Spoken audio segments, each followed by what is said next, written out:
Hey, what's up, everyone? Welcome back to the channel. Today we are taking a closer look at our girl Somin from Card, her solo debut release of Backseat. We reacted to this one when it dropped about a week or so ago, so I'm looking forward to actually getting more into the message of it because the song itself, I loved that song.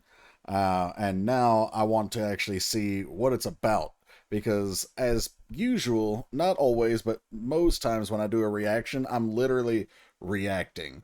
I'm listening to the song, I'm taking in the visuals, and I'm expressing my, happiness or unhappiness with what's going on. That's what a reaction is.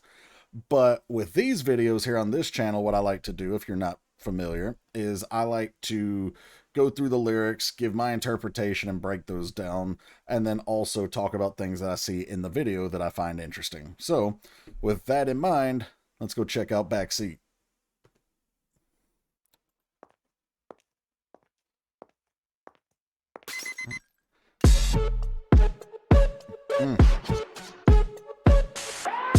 I don't play games. Although, look at these facial expressions just right out of the gate. Like this one, she's like, ugh. But then, like a couple seconds ago, how she started it off was also impressive. Like just solid acting. You can tell there's already an element of like disgust here. Not not in the sense of like I hate you, but in the sense of like I can't stand how you act. Let's take another look here. You see that that little like I I guess you'd call that a sneer. Like it's not a grimace, certainly not a growl. I'm gonna call it a sneer, but whatever you want to call this. Uh, she's like reaching her hand out, indicating that already like this is to you, whoever, not like necessarily us as the listener, but you as in whoever the subject is. I don't play games. I don't relate to the shit that you do.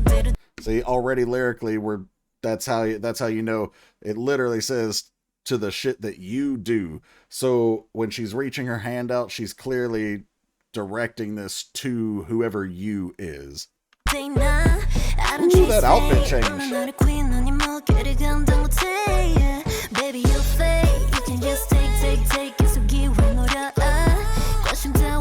Looks too good. Vocals too good.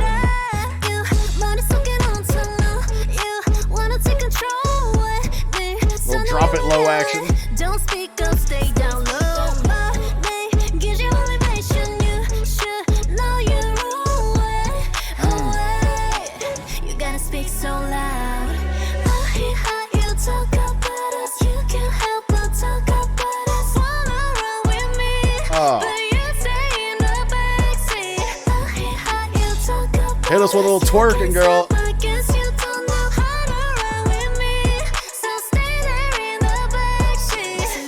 Okay, she absolutely slayed this performance. Like the choreo, not just because I love to see her twerk, like I mean, like whatever, but like all of this, all the gestures, like I said, the facial expression, she is crushing this so far. So we're gonna talk about lyrics too, but a couple of things I wanted to point out.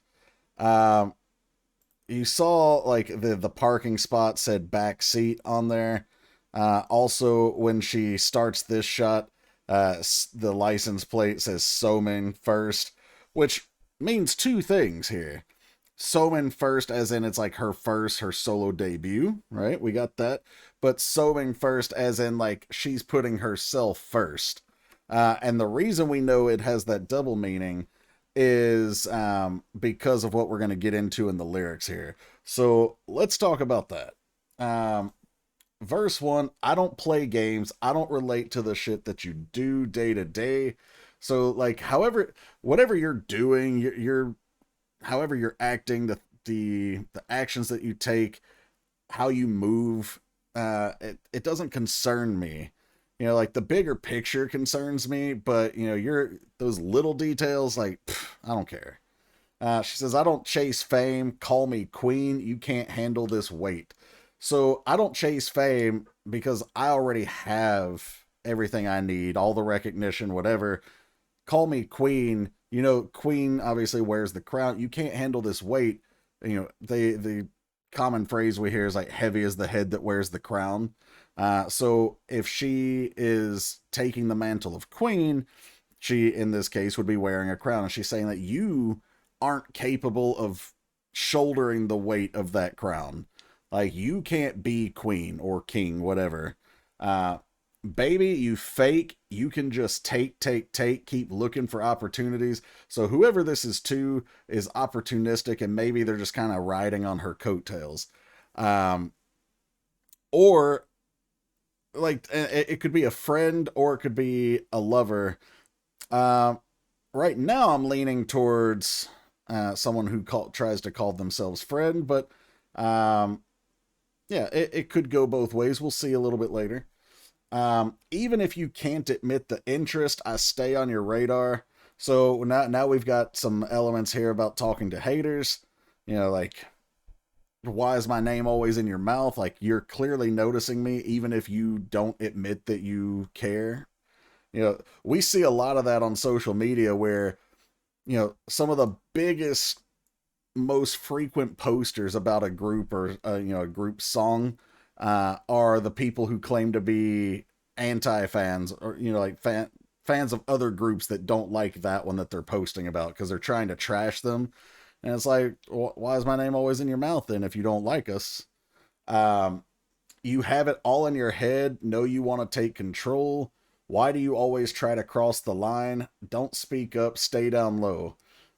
So crossing the line is like, why do you try to like get out of your lane? Why do you try to take what's mine? Why do you try to take over? Maybe take the spotlight. Why do you try to take all the attention? Whatever. But also crossing the line is like crossing boundaries. Like, you know, you're pushing things too far. So when she says, don't speak up, stay down low, it's like, you know, stay off to the side. You know, you could be seen but not heard. You're more of a passive observer here.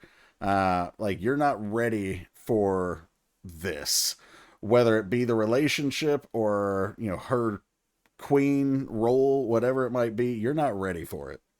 Why oh why you gotta speak so loud?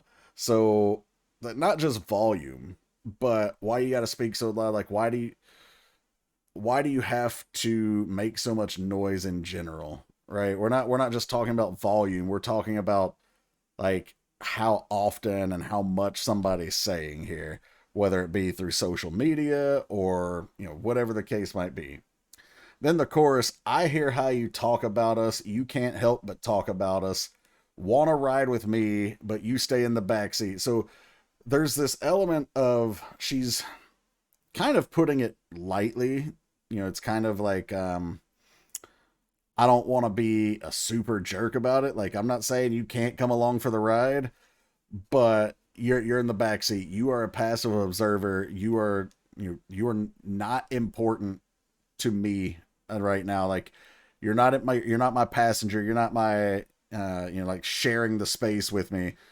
You're back there and you don't interfere. I hear how you talk about us. You can't stop. I guess you don't know how to ride with me. So, like, you don't know how to conduct yourself and be part of this.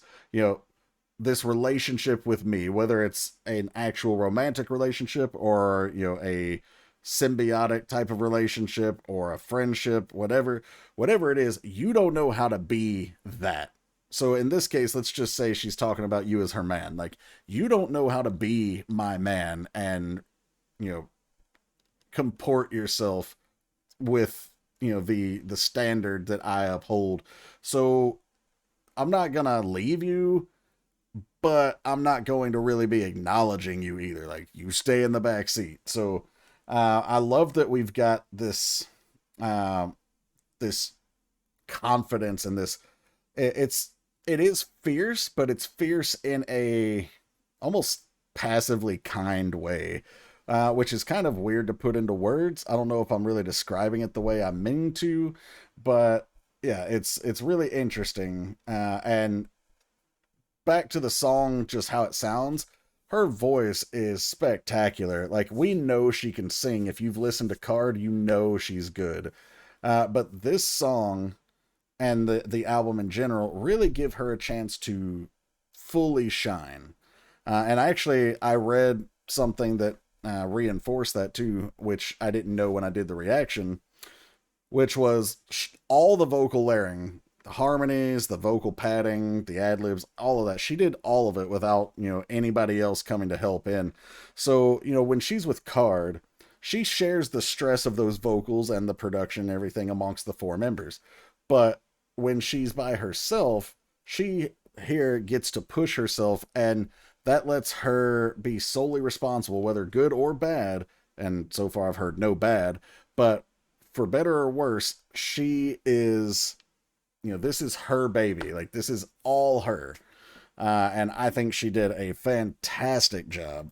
So let's just pick up from right here.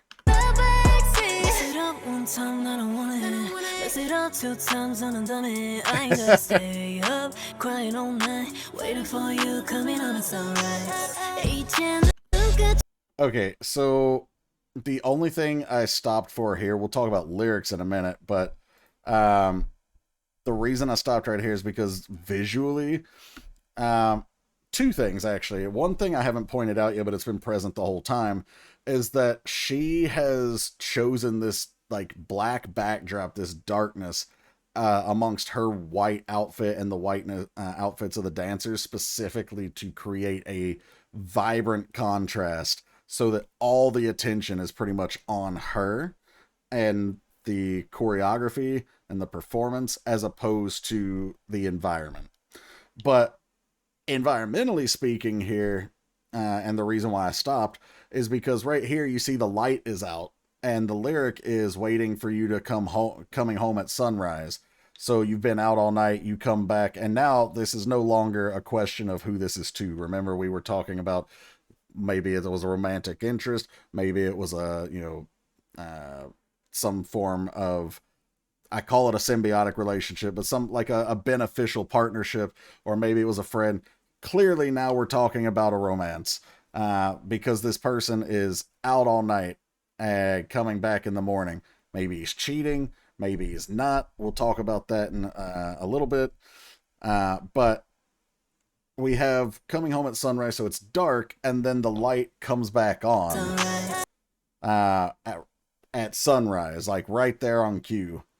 And another thing I realized as I'm looking at this is that it's literally a black backdrop. I thought this was kind of like they were outside set like at nighttime, but no, this is literally a black backdrop. So, okay, pretty cool. But the light coming back on at sunrise is obviously a visual reinforcement of that lyric. Also, the parking meter is interesting, but whatever.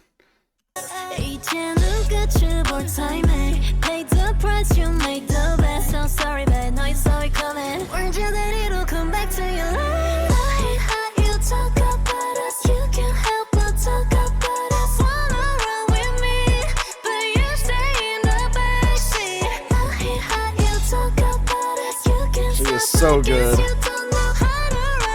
Then we got the water choreo.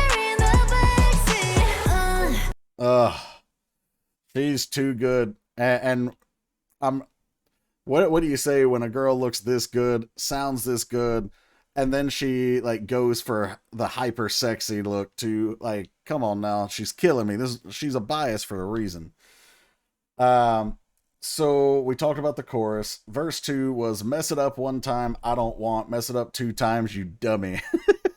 So that's basically the phrase, fool me once, shame on me, fool me once, shame on you, fool me twice, shame on me. Like, I fell for it twice. But she's kind of flipping it here. Like, mess up one time, I don't want to deal with it, right? She's overlooking it, but mess it up twice, like he's screwed up. Whether it was cheating, or maybe let's say maybe he's out partying all night and she doesn't like that.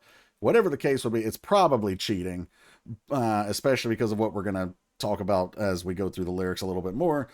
But whatever it is, she's like, she's clearly established her boundaries. And we talked about this in the previous lyrics about how, you know, you don't know how to ride with me. Like, you don't know how to give me what I need and how to be my man, or, you know, how to respect me. So you stay in the backseat, you stay out of sight, out of mind, essentially.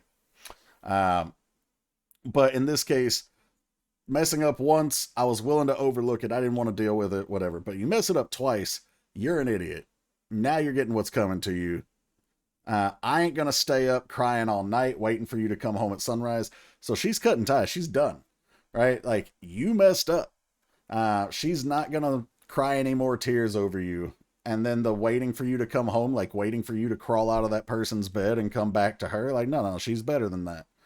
Now's the timing when I'll see the end, pay the price, you made the bed, which is clever wordplay, because the phrase make you made the bed is like, you made your bed, now you lie in it. Like, you made your mistakes, now you pay the price, you suffer the consequences.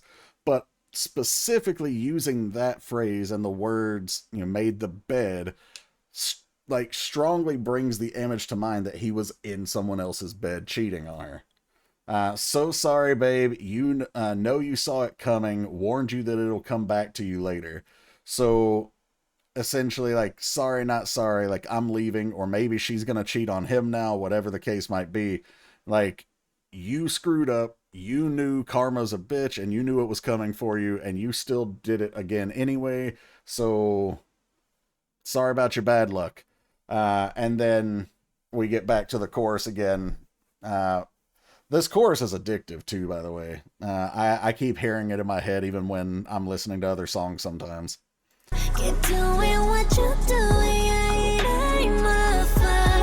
Listen to the vocals.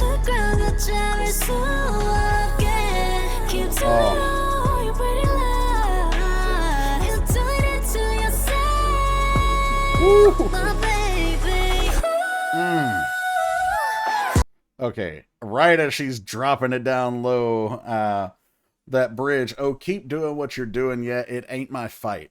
So this is going back to the very first line with the, I don't play games, I don't relate to the shit that you do day to day.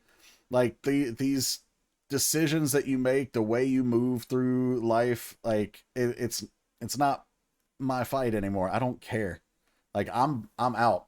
And then the very next line, so burn this to the ground, out of control. Like, she's literally out. She is going scorched earth on this guy. Keep telling all you pretty lies. Keep doing it to you're doing it to yourself. So again, tell your lies. Like, you can try to say you weren't doing what I know you were doing. But we both know you were doing it, and you have brought this situation on yourself. So whether it's losing her or her outright, like, maybe retaliating by cheating on him or whatever the case is, like, he brought it on himself by doing it first and doing it multiple times. And despite his lies and his cover-ups and his gaslighting, he should know he screwed up, and he brought it, you know, he brought ruin to himself. And then again, we get this addictive chorus.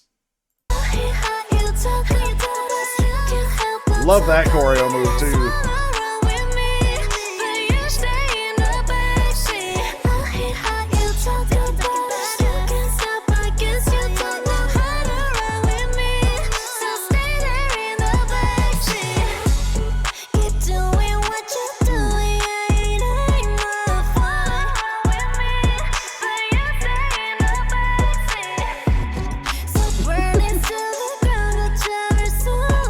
Sultry looks at every turn. Oh.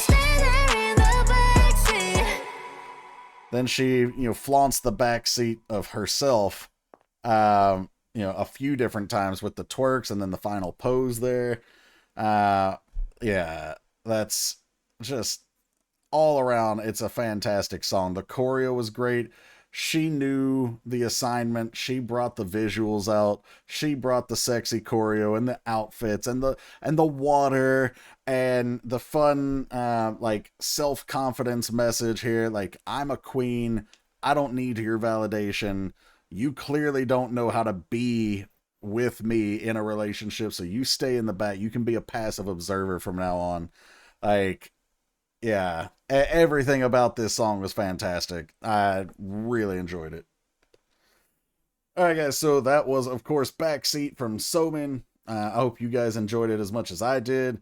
Had a fantastic bounce to it, too. Like, I didn't mention the actual groove of the song, but it really just. I wouldn't even say it surprised me, per se, but it did exceed my expectations, which were already high because Somin, again, is my bias from Card. And so I knew what she was capable of to an extent. She's never had to show us this much of what she can do, but we knew she could pull it off. And so my bar was already high, but she went beyond that. But let me know what you guys thought of this one. And hopefully, you guys will support her and her solo efforts. I did read something actually not related to this song, but about her album. She didn't have any features on it. Like Jiwoo had BM on one of her songs on her album. But Somin said that she didn't want any features, not because features are bad or anything like that, but there were a couple of reasons. One of the reasons I actually kind of talked about a little earlier is that, like, this is her baby. Like, it's all her. And we get to appreciate everything that she did, and she had to do everything. But she also speaks about that, like, she was happy and wanted to take all the praise for it, but she also wanted to take all the criticism, which is very brave, because if someone's featuring on there, they get dragged into it too, whether for better or worse. And so if a song does really well with a feature, then they get some of the praise, or if it does really poorly, they get dragged down and criticized as well. And she didn't want that. She wanted to stand completely on her own with this first album, and I admire that. I don't think she needs a feature artist anyway. Features are, especially these days, features are about tapping into someone else's popularity or their audience to help spread your own music. And ideally, there's a partnership there that your music will help spread theirs as well. So regardless of her reasons, even though I admire her reasons, I didn't think she needed a feature anyway. That again wasn't related to this song, but it was just something that I wanted to throw in here, since I don't think she'll have a music video for me to talk about that on any of the other songs. But like I said, I hope you guys enjoyed, and will check out her album. I would love to purchase the album, but I don't think it has a physical release. So it is what it is. But if you enjoyed this video, please like, share, subscribe, hit the bell to enable your notifications. And also, if you want to get a request on here or on the main reaction channel, you can do that one of two ways. You can become a Patreon subscriber at the gray tier or higher. Shout out to those folks who have done that. I really appreciate you guys and all of your support, and I hope you guys are enjoying your content over there. The gray tier and above get access to all the free and paid content that's over on the Patreon, including concerts, survival shows, whatever. They also get those monthly requests. But if none of that interests you, you still want to get a request done, you can look in the description below. There's a link to PayPal and instructions on how to use it. So feel free to take a look, and I will see you for the next video. Take care, everyone.